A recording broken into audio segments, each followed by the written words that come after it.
Hello प्यारे दोस्तों, स्वागत है आपका इंटरव्यू क्लासेस में। बात करेंगे अपने सेकंड बुक जो है मोमेंट, उनके इम्पोर्टेंट क्वेश्चंस के बारे में। ठीक है, इससे पहले जो भी आपके बिहाइव बुक में जो भी इम्पोर्टेंट क्वेश्चन थे उन सब के बारे में वीडियो अपलोड कर दिया है। ठीक है ना, तो वो आप प्ले लिस्ट में जाकर देख सकते हैं। और जितने भी आपके बेहतरीन पेपर है वो अपलोड हैं। आपको अनसीन पैसेज कैसे सॉल्व करना उसके बारे में, लेटर जो इम्पोर्टेंट है, ईमेल है, स्टोरी है, जितने भी ग्रामेटिकल टॉपिक है सबके लिए प्लेलिस्ट बनी हुई है। वहाँ जाके आप सारी वीडियो देख सकते हैं, कोई कन्फ्यूज़न आपके रहेगा नहीं। ठीक है ना, और बाकी जो सब्जेक्ट है उनके लिए भी बेहतरीन तरीके से आपके जो इंपॉर्टेंट क्वेश्चन है उनकी सीरीज चल रही है। ठीक है ना, तो सारे जो आपकी वीडियोज़ हैं, इंपॉर्टेंट टॉपिक्स हैं, उनके लिए आपको सोल्यूशन मिल जाएगा। ठीक है, नए हो तो चैनल को सब्सक्राइब ज़रूर करें, वीडियो को दोस्तों के साथ शेयर करें, लाइक करना नहीं भूलें। चलिए स्टार्ट करते हैं अपने मोमेंट। ये मोमेंट के जो इंपॉर्टेंट क्वेश्चन है उनके बारे में बात करेंगे। ठीक है ना, चलिए पहला क्वेश्चन हमसे पूछा गया है कि व्हाट आर द थिंग्स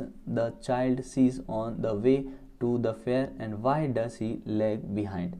बच्चा पीछे क्यों छूट जाता था और कौन सी चीज़ें वो रास्ते में देख रहा था। ठीक है ना, इंपॉर्टेंट क्वेश्चन है, शानदार ढंग से आपकी स्टोरी पढ़ी हुई। तो अगर आप पूरा याद कर पाते हैं तो अच्छी बात है, नहीं तो इसको 2 बार कम से कम पढ़ लीजिए ताकि आप एग्जाम में अगर ये क्वेश्चन मिले आपको तो वहाँ से अच्छे से इसके बारे में लिख पाएँ। ठीक है ना, चलिए देखिए, the child saw many things on his way to the fair. बहुत सारी चीज़ें दिख रही थी मेले में उसको।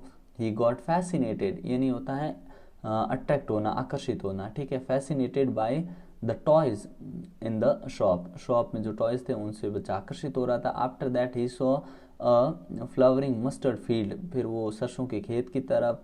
ही then followed a group of butterfly and dragonfly and try to catch them. फिर बटरफ्लाई ड्रैगन फ्लाई को कैच करने में, दौड़ने में, देखने में लग गया, उनको पकड़ने में लग गया। After that he gets attracted by the little insect and worm along the footpath. Meanwhile his parents keep calling him to hurry up.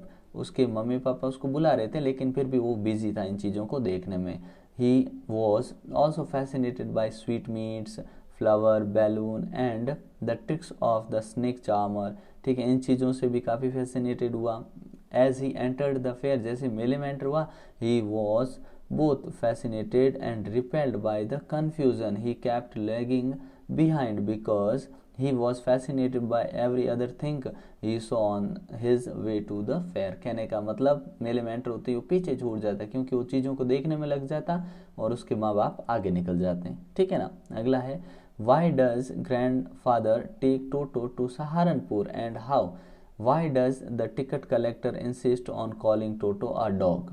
अब क्या हुआ कि सहारनपुर टोटो को लेके क्यों गए और किस प्रकार लेके गए। ठीक है, यहाँ 2 क्वेश्चन बनते हैं, कैसे लेके गए, किस प्रकार लेके गए, और टिकट जो कलेक्टर था उसने उसको टोटो का ना ये डॉग क्यों बोला था। ठीक है, आंसर देखते हैं। The grandfather who had to leave for Saharanpur to collect his pension. उनको जाना था दादाजी को कहाँ पे, पेंशन लेने जाना था Saharanpur. Decided to take it along with he, अब इसको भी साथ में ले जाना था। इसका मेन रीजन ये था कि घर पे जो दादी थी उनको जानवर पसंद नहीं थे और टोटो को दादाजी ने छिपा के रखा था। ठीक है ना, a big black canvas kit bag with some straw at the bottom and bottom was arranged for Toto to travel in. इन्होंने बड़ा कैनवास का एक बैग लिया, उसमें कुछ स्ट्रॉ लिए और उसमें टोटो के लिए अरेंज किए।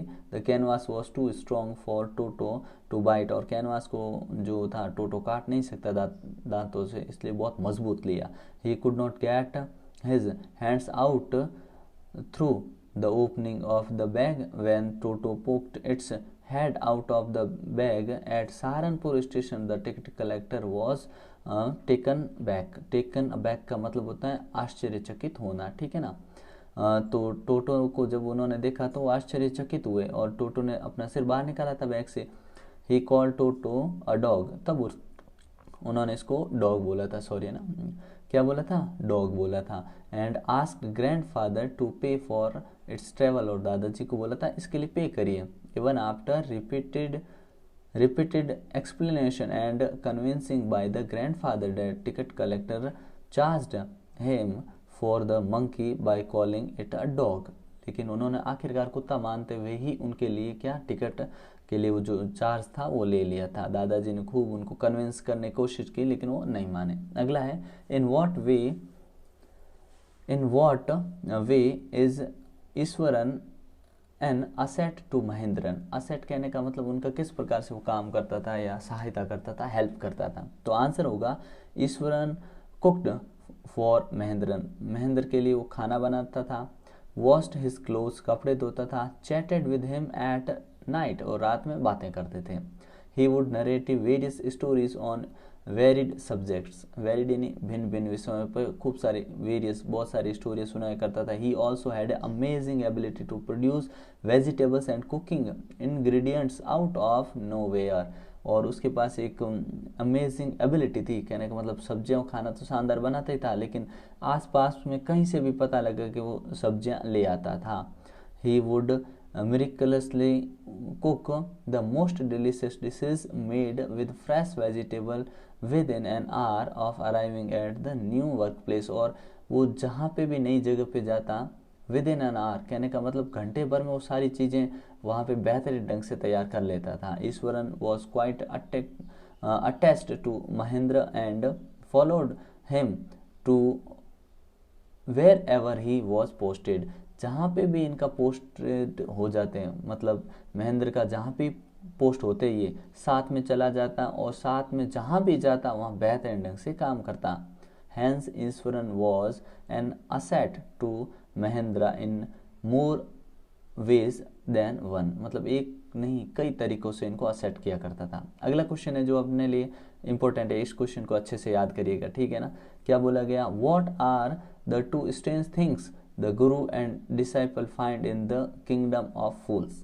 ठीक है ना, किंगडम ऑफ फूल्स में जो चैप्टर है किंगडम ऑफ फूल्स, इसके अंदर जो अपने गुरु और डिसाइपल होते हैं उनको क्या अलग चीजें दिखी, तो बहुत इंपॉर्टेंट है क्या कि when the guru and the disciple reached the kingdom of fools, the first strange thing that they noticed was that there was no one about। पहुंचते क्या देखा कि कोई नहीं था वहां। There was not a single soul to be found on the streets, गलियों में कोई नजर नहीं आ रहा था। Not even cattle, कहने का मतलब जानवर भी नहीं थे, क्योंकि वो दिन के समय आए थे और इसमें यहाँ पे नियम बना रखा था कि काम सारे रात्रि में करेंगे और दिन में सिर्फ सोएंगे, और ये आदत जानवरों को भी उन्होंने लगा दी। ठीक है ना। They were amazed by what they saw around them and wandered here and there till evening। शाम तक इधर उधर घूमते रहे। The second strange thing, अब शाम को घूमते रहे तो शाम को लोग बाहर आ गए।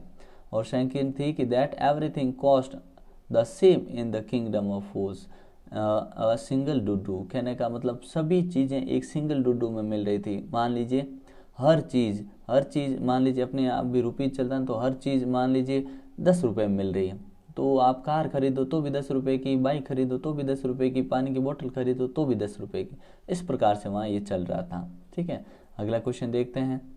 What does the solo see when it flies over the city, बहुत इंपॉर्टेंट क्वेश्चन है। ठीक है ना, जब ये शहर के ऊपर से उड़ा था सोलो तो उसने क्या देखा था, when the solo was flying over the city it saw the rich making merry and the beggar sitting at the gates of the rich man's house। It flew into the dark lanes and saw the white faces of starving children under the archway of a bridge। It saw two little boys laying in each other's arms trying to keep themselves warm in the rain। They were extremely hungry and on the top of it they were asked by the watchman to vacate the archway। The swallow went back and told the prince about all it had seen। अब क्या हुआ, solo जो था ना Prince को देखने आया था, प्रिंस ने बोला था कि देख के आओ शहर में क्या चल रहा है, प्रिंस को तो मालूम था फिर भी। अब सोलो ने क्या क्या देखा कि कुछ लोग जो थे ना, इट्स सो कि रिच मेकिंग मैरी, जो बड़े अमीर लोग थे वो पार्टियां कर रहे हैं। ठीक है, मैरी मतलब खुशियां मना रहे। जो बेगर्स हैं वो गेट के पास या अमीर लोगों के घर के पास बैठे हैं मांगने के लिए। ठीक है ना, अंधेरा हो रखा है और भूखे बच्चों को देखा उसने। ठीक है ना, आर्क वे कहने का मतलब ये ब्रिज है, ब्रिज के नीचे कुछ लोग क्या बच्चे बैठे थे। ठीक है, एक दूसरे का हाथ पकड़ के बैठे थे ताकि बारिश से खुद को बचा सके, और वहाँ पे जो व्यक्ति था वो उसको वहाँ से जाने के लिए कह रहा था। ठीक है ना, इस प्रकार का दृश्य उसने पूरे देखा। ठीक है ना, और भूख भी लगी हुई थी उनको। ठीक है ना, ये इस प्रकार का दृश्य उसने देखा। What is Johnsy's illness, and what can cure her. देखो क्या था कि जॉन्सी को क्या इलनेस थी या क्या बीमारी थी और उसका इलाज क्या था, द मेडिसिन और द विलिंगनेस टू लिव, या फिर मेडिसिन से सही होने वाली थी या उसकी इच्छा से। ठीक है, इनमें से चूज करना। तो देखिए आंसर क्या लिखेंगे, Johnsy was suffering from pneumonia, P silent है, ठीक है ना, तो निमोनिया से वो सफ़र कर रही थी। Only the willingness to live, अगर वो उसमें जीने की इच्छा होती, लिव कुड केयर हर, जीने की इच्छा ही उसको सही कर देती, दवाइयों से उस पर कोई असर हो नहीं रहा था। She had made up her mind, उसने अपने दिमाग को ऐसे बना लिया, that she was not going to get well, उसने मान लिया मन में को ठीक नहीं होगी। The doctor said that if she did not want to live, अगर वो जीना नहीं चाहती, then medicine would not help her, तो दवाइयाँ उसकी मदद नहीं कर सकती। ठीक है ना, अगला देखते हैं। What is Behrman's masterpiece? What makes you say so? अब ये बताइए कि बेहरमन का मास्टरपीस क्या था और सू ने इसके बारे में क्या कहा। तो देखिए, Behrman's masterpiece was the painting of a leaf, उसने जो पत्ती की एक पेंटिंग बनाई थी वो उसका मास्टरपीस था। It was the last leaf left on the creeper, जो बेल के ऊपर लास्ट लीफ थी। Sue told Johnsy that Behrman had died of pneumonia. ठीक है ना, सू ने जॉन्सी को बताया कि जो बेहरमन है उसकी मृत्यु निमोनिया के कारण हुई। He was ill for only 2 days, वो 2 दिनों से बीमार था। The first day the janitor had found him on his bed, पहले दिन तो बेड में देखा था। His clothes and shoes were wet, भीगे हुए उसके जूते वगैरह कपड़े थे। ही वॉज शिवरिंग, वो काँप रहा था, शिवरिंग काँपना। He had seen out in that stormy night, और उसने उसको बाहर देखा था उस रात। It was so because the last leaf was Behrman's masterpiece, क्योंकि जो लीफ थी, जिसको लास्ट लीफ इस चैप्टर का नाम रखा गया है, क्योंकि इसके अंदर बेहरमन ने इस जॉन्सी को बचाने के लिए वो लीफ बनाता है वहाँ पे, क्योंकि उसे पता था जो आईवी बेल थी उस पर वो लीफ गिरने वाली थी। तो ये लास्ट लीफ बनाता है, और लास्ट लीफ जो इसका मास्टरपीस है, जॉन्सी को लगता था कि सारी लीफ गिरेगी तब उसकी डेथ हो जाएगी। तो यहाँ पे बेहरमन को और सबको पता था गिरने वाले है, लेकिन उस तूफान वाली रात में बेहरमन ने बाहर जाके उस लीफ को वैसा का वैसा बना दिया। जॉन्सी ने देखा उसको तो खुश हो गई और वो जी भी गई। ठीक है, लेकिन इस पूरे में क्या हुआ कि बेहरमन की मृत्यु हो गई। क्यों? क्योंकि उसको निमोनिया था और सारी रात उसने अपना ये जो मास्टरपीस बनाया उसके कारण। ठीक है ना, तो ये इसका आंसर है। अगला देखिए, ये अपना लास्ट क्वेश्चन है। ठीक है ना, इज लेशकॉफ इज विलिंग वर्कर, कहने का मतलब क्या वो विलिंग वर्कर था, मतलब इच्छा से काम करने वाला या काम करने की इच्छा वाला व्यक्ति था। Why then does he agree to chop wood for Sergei, अगर नहीं था तो सरगई के लिए लकड़ी काटने के लिए क्यों तैयार हो गया। तो लिखेंगे नो, क्या है, Lushkoff was not a willing worker in spite of that he agree to chop wood, लकड़ी काटने के लिए तैयार हुआ for Sergei because pride and shame, pride and shame मतलब अपने घमंड और शर्म लज्जा के कारण। He had been trapped by his own words, वो अपने शब्दों में ही फंस गया। His strength had been lowered because of drinking. ठीक है, he was unhealthy and did not feel the slightest inclination to work. ठीक है ना, ये आंसर हो जाएगा। इनको अच्छे से पढ़ लीजिए, 2-3 बार पढ़ लीजिएगा। ठीक है ना, याद कर लीजिएगा, इन्हीं में से आपको क्वेश्चन देखने को मिलेंगे। ठीक है, और किस पे वीडियो चाहिए कमेंट सेक्शन में ज़रूर लिखिएगा। बाकी सारे सब्जेक्ट के वीडियो आपको मिलते रहेंगे। आज काफ़ी वीडियो लगभग पूरे मिल जाएंगे। ठीक है ना, तो मिलते हैं नेक्स्ट पार्ट में, तब तक के लिए जय हिंद, जय भारत।